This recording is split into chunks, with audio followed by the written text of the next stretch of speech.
Hello everyone, I'm Som Prakash and welcome to JTC India YouTube channel. Guys, if you have completed your BTech or MCA in 2021, 22 or 23 and still if you are thinking that you are a fresher and you are searching job as a fresher, you are preparing yourself as a fresher, or in your mind it is there that no, you are just a kid, just you are coming out of a college and you can get job simply with the same mindset, then I think you are doing the big mistake. वो कैसा mistake आप कर रहे हो मैं इस video में आपसे बात करने वाला हूं, तो इसको आराम से ध्यान से सुनिए। शायद जो आप नींद में सोए हुए हो, जिस माइंडसेट में आप मतलब अभी चल रहे हो, उससे बाहर निकलो और आपका शायद करियर के इंपॉर्टेंट डिसीजंस आप ले पाओ। तो गाइस बात करते थे कि जनरली 21, 22 और 23 पास आउट स्टूडेंट्स, इनके दिमाग में अभी लगता होगा, इनको ये समझ में आ रहा है अभी तो कॉलेज पास आउट किया है, अभी तो क्या टाइम ही हुआ। ये वाला थॉट अभी इसलिए भी आ रहा है बिकॉज आप सब लोग अपने अपने कंफर्ट जोन में हो मोस्टली, क्योंकि अपने अपने कॉलेज कंप्लीट करके अपने अपने घरों में है, आराम से रहने खाने को मिल रहा है, आपको लग रहा है कि ओके। और आप वेट कर रहे हो मास रिक्रूटर्स के लिए कि मास रिक्रूटमेंट का जैसे TCS, इन्फोसिस, HCL हजार 2,000 की वैकेंसीज एक साथ निकालती हैं और आप सब लोग चले जाते हो। किसी को कम आता है वो चला जाता है, किसी को थोड़ा ज्यादा आता है वो चला जाता है। बट आप एक बात समझिए, जो मास रिक्रूटमेंट बेसिकली कॉलेज कैंपस में होता है, तो वहां पे एज अ फ्रेशर का आपको एडवांटेजेस मिलता है ना। वो कैसे मिलता है? फॉर एग्जांपल आपको थोड़ा जावा आता है, थोड़ा पाइथन आता है, थोड़ा एप्टीट्यूड आता है, थोड़ा सा ईमेल राइटिंग आता है, थोड़ा ग्रुप डिस्कशन की चीजें कॉलेज ने आपको प्रिपेयर करा दिया है। तो कैंपस आती है, उसको चलो बल्क में लड़के ले जाना है, जिसने थोड़ा बहुत भी परफॉर्म किया ले गया। लेकिन आप नोटिस करोगे कि 21, 22, 23 कितने मास रिक्रूटर्स ने हायरिंग शुरू की है और कितने लोगों के बड़े बड़े ओपनिंग्स आए हैं। मेरे समझ से शायद एक आध दो आए हो, नहीं तो वो भी यूजुअली नहीं आया है। इसका मतलब क्या है? क्या ये लोग, ये कंपनीज लोगों को हायर नहीं कर रही हैं? हायर कर रही हैं, लेकिन अब इनका हायरिंग का ट्रेंड और तरीका थोड़ा बदल चुका है, और मैं ये ऑन कैमरा बोल रहा हूं। कैसे बदल चुका है तो वो तो हम JTC में आपको बताते हैं और समझाते हैं। ध्यान से समझने का बात है कैसे ये ट्रेंड और तरीका बदला हुआ है। देखिए आज की डेट में first of all bulk hiring में कंपनीज अभी एटलीस्ट पिछले 2 साल के अंदर नहीं जा रही है, ठीक है। और 2 साल के अंदर नहीं जा रहे हो और आपका प्रिपरेशन का तरीका वही बल्क हायरिंग वाला है। बल्क हायरिंग का मतलब कि सर फ्रेशर को इतना ज्यादा पढ़ने की जरूरत थोड़ी है, क्योंकि यहां पे भी जो लोग फ्रेशर्स पढ़ते हैं ना JTC में भी, लाइक 23 और 22 और 21 पास आउट, वो अपने आप को अभी जस्ट बच्चा समझते हैं। उनको लगता है कि इन डेप्थ इतना क्यों पढ़ना है, थोड़ा पढ़ लिया सर, इंटरव्यू दे देंगे, हो जाएगा काम, चल जाएंगे। बट मेरा यह मानना है कि नहीं, अब वो काम नहीं चलेगा, और इस चीज को आप प्रूफ के साथ देख सकते हो अपने आसपास में। तो सारी कंपनियों में हायरिंग चल रही है जी, लेकिन हायरिंग का तरीका अलग हो गया।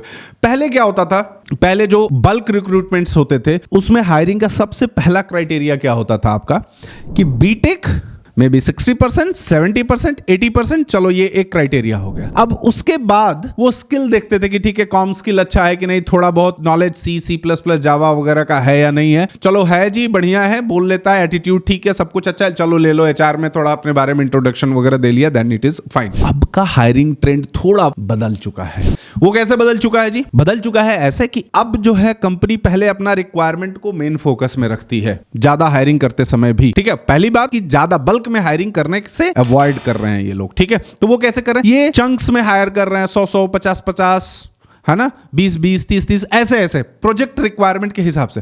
तो अब मान लो एक प्रोजेक्ट है, कोई एक प्रोजेक्ट के अंदर फुल स्टैक डेवलपर की रिक्वायरमेंट है, ठीक है।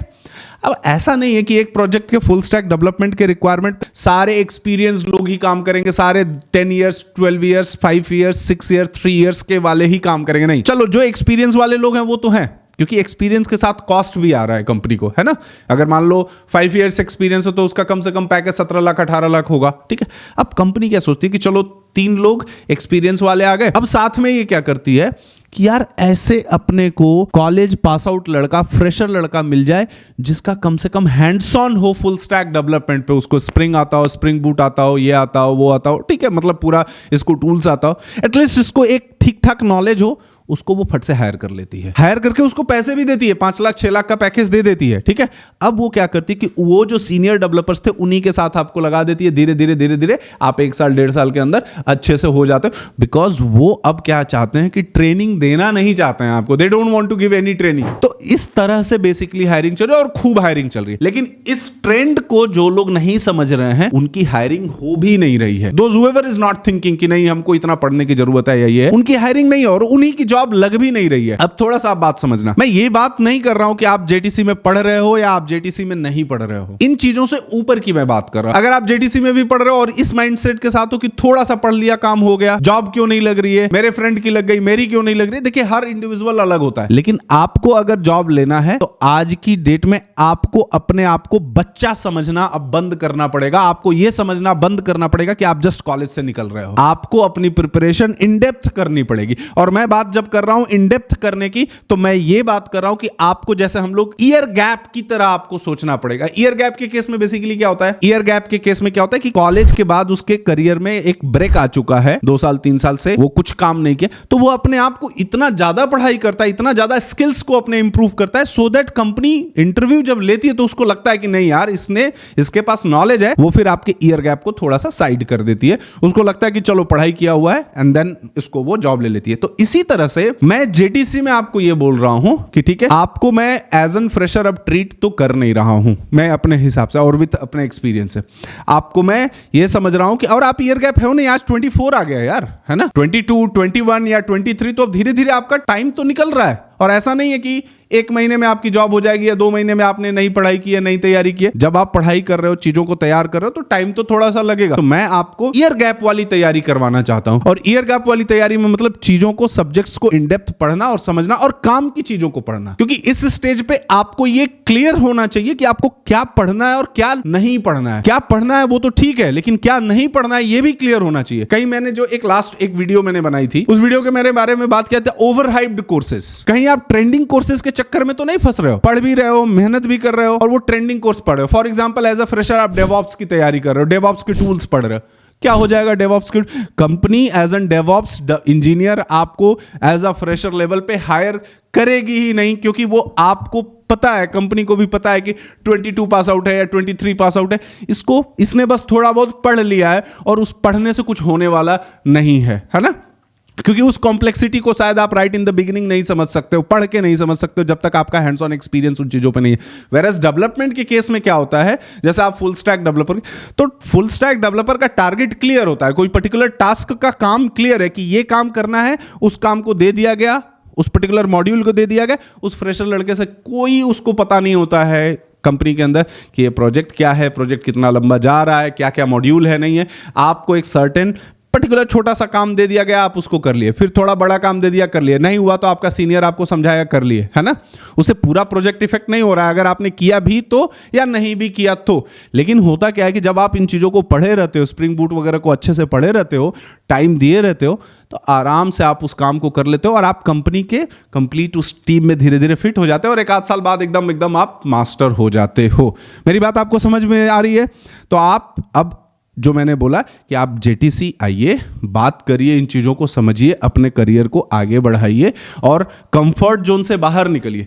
यूजुअली एक सबसे बड़ा प्रॉब्लम है आपको कंफर्ट जोन में रहने की, वो ये है कि आप सब लोग अपने अपने घरों पे है, ज़्यादातर लोग। क्योंकि ये जो 21, 22 या 23 पास आउट लड़का है ना, इसका कॉलेज का पास आउट हुआ ही है वर्क फ्रॉम होम वाले मॉडल में। वर्क फ्रॉम होम का मॉडल क्या है, मैं आपको ऐसे बता रहा हूं क्योंकि आप अपने आसपास में रिलेटिव्स में बहुत सारे लोगों को देखते हो, इवन आपके कॉलेज में भी बहुत सारे लोग बताते हैं कि आईटी जॉब्स में आजकल ऐसा है जी कि घर से काम करो, सैलरी भी आ जाती है, जॉब स्विच करना, कहीं ऑफिस जाना ही नहीं है, ठीक है। लेकिन अब वो मॉडल खत्म हो रहा है धीरे धीरे, है ना।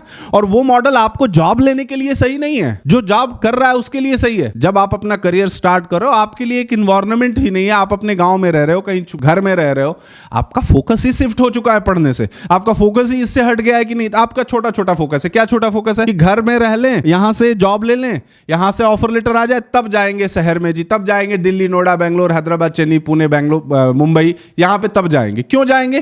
क्योंकि मुंबई में जाएंगे या नोएडा, दिल्ली में आएंगे, नोएडा में आएंगे तो यहाँ पे पीजी का पैसा देना पड़ेगा, खाने का पैसा देना पड़ेगा, प्रॉब्लम्स होगी। इससे अच्छा घर में रहो। और इवेंचुअली आपके पेरेंट्स भी इससे कन्विंस्ड हो चुके हैं।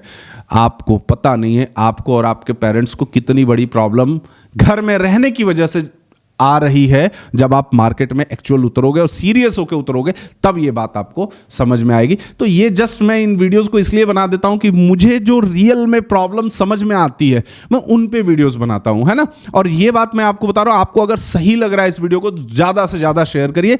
अपने अपने बेस लोकेशन का मतलब आपके घर के पास में जो भी आईटी सिटीज हैं, ठीक है, IT cities in the sense जैसे दिल्ली एनसीआर यहां हो गया, गुड़गांव फिर यहीं पे आ गया, जैसे उधर जयपुर हो गया, है ना, उधर इंदौर हो गया, पुणे हो गया, चेन्नई हो गया, हैदराबाद हो गया, बैंगलोर हो गया, है ना, ऐसे बहुत सारे लोकेशन है, जहां पे चंडीगढ़ हो गया। तो इन लोकेशंस पे आ जाइए, इन चीजों को छोड़िए कि क्या पैसा लग रहा है रहने खाने में, क्या प्रॉब्लम, इन सब से दूर ऊपर उठिए और जब करिए तरीके से पढ़िए, तरीके से प्रिपरेशन करिए, फोकस करिए स्किल सेट पे, टेक्नोलॉजी को अच्छे से एक्सप्लोर करिए, बढ़िए, है ना। ऐसे कुछ इनोवेटिव कोर्स मत करिए जिसमें कि कुछ जॉब ही ना हो, है ना, अननेसेसरी उसका हाइप क्रिएट किया हो। आप ट्रेडिशनल कोडिंग प्रोग्रामिंग पे चीजों पे फोकस करो, मजेदार तरीके से आपकी जॉब लगे। और मैं आज आपकी बोल रहा हूं कि जेटीसी में हम लोग, अगर जो लोग अच्छे से पढ़ रहे हैं, यही 2022 pass out, 23 pass out, 21 pass out अच्छा पैकेज लेके आराम से निकल रहा है। हाँ, मैं बस वो बात कर रहा हूं, जेटीसी में भी ये जो लड़के पास आउट हैं, स्पेशली 22 23 पास आउट, जो लोग बातों को सुन रहे हैं, बातों को मान रहे हैं, क्योंकि फ्रेशर बच्चा बात सुनता ही नहीं जल्दी, क्योंकि वो अपने दोस्ती में ही, अपने फ्रेंड सर्कल में ही बिजी रहता है, उसको जो ठीक लग रहा है वही करेगा, चाहे आप जितना समझा लो। जब तक उसके करियर में 3-4 साल 5 साल का प्रॉब्लम ना आ जाए, जब उसको रियल घर से प्रेशर ना आ जाए, तब तक उस बात को समझ में आती ही नहीं है उसको, है ना। तो इसलिए जो पढ़ रहे हैं मैं उसकी बात कर रहा हूं, जो नहीं पढ़ रहा है तो उसको तो दुनिया भर के एन नंबर ऑफ एक्सक्यूजेस हैं, right. So last of the video, end of the video is, अगर आप 21 22 23 पास आउट हैं and still if you are thinking you are a fresher, so no, you are not fresher now. A gap has been created and just in order to fill that gap particularly you need to learn the technology in detail, properly, in depth, and then based on that you can get the very good job. Till then, bye bye, see you, take care.